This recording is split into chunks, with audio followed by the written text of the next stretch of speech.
বন্ধুরা, মা মেয়ের রান্নাঘরে সবাইকে স্বাগত জানিয়ে আজকে আপনাদের জন্য রান্না করতে চলেছি ঠাকুরবাড়ির মজাদার ইলিশ।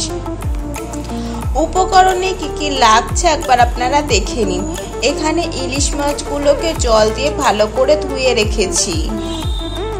কাসুন্দি, পেঁয়াজ বাটা, আদা বাটা, সাদা সর্ষে কালো সর্ষে বাটা, কাশ্মীরি লঙ্কার গুঁড়ো, জিরে গুঁড়ো, হলুদ গুঁড়ো, গরম মশলার গুঁড়ো, নুন, সর্ষের তেল, জল দিয়ে ধুয়ে রাখা কুমড়ো পাতা।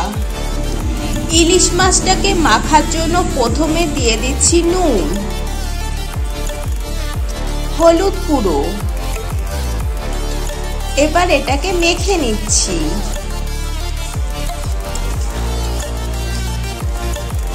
একটা বাটিতে নিয়েছি সাদা সর্ষে কালো সর্ষে বাটা, এর মধ্যে দিয়ে দিচ্ছি জিরে গুঁড়ো, হলুদ গুঁড়ো, কাসুন্দি, সর্ষের তেল, আদা বাটা, পেঁয়াজ বাটা, নুন, কাশ্মীরি লঙ্কার গুঁড়ো। এবার সবকিছু দিয়ে মেখে নিচ্ছি।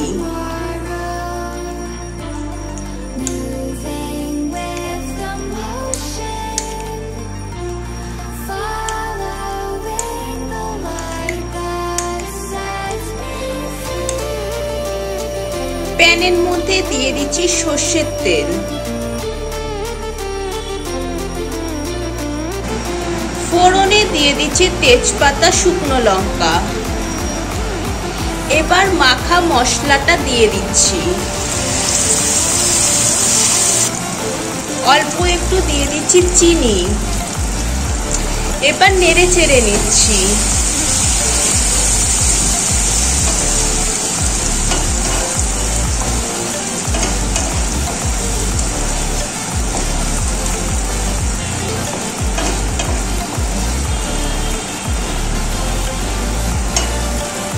মশলা কষানো হয়ে গেছে, এবার দিয়ে দিচ্ছি জল।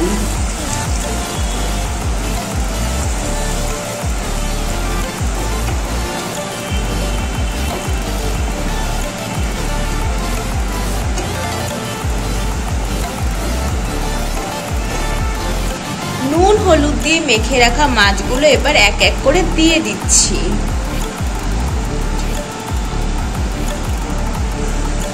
মাছগুলোকে মশলার সাথে মিশিয়ে নিচ্ছি।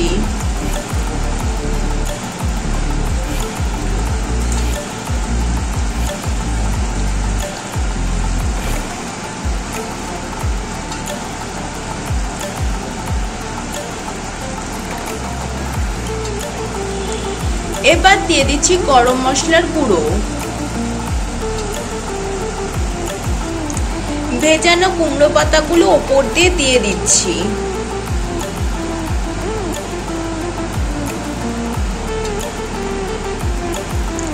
এবার ঢেকে দিচ্ছি। প্রায় 5 মিনিট পর ঢাকনা খুলে নিচ্ছি।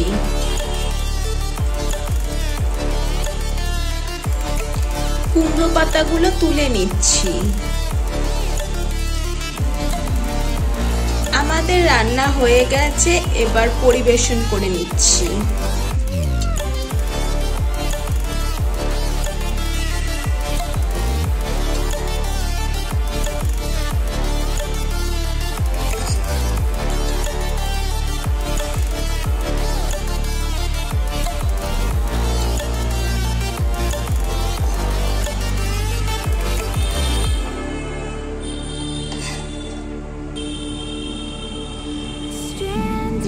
মা মেয়ের আজকের রান্না ঠাকুরবাড়ির মজাদার ইলিশ রেসিপিটি আপনাদের কেমন লাগলো অবশ্যই কমেন্ট করে জানাবেন।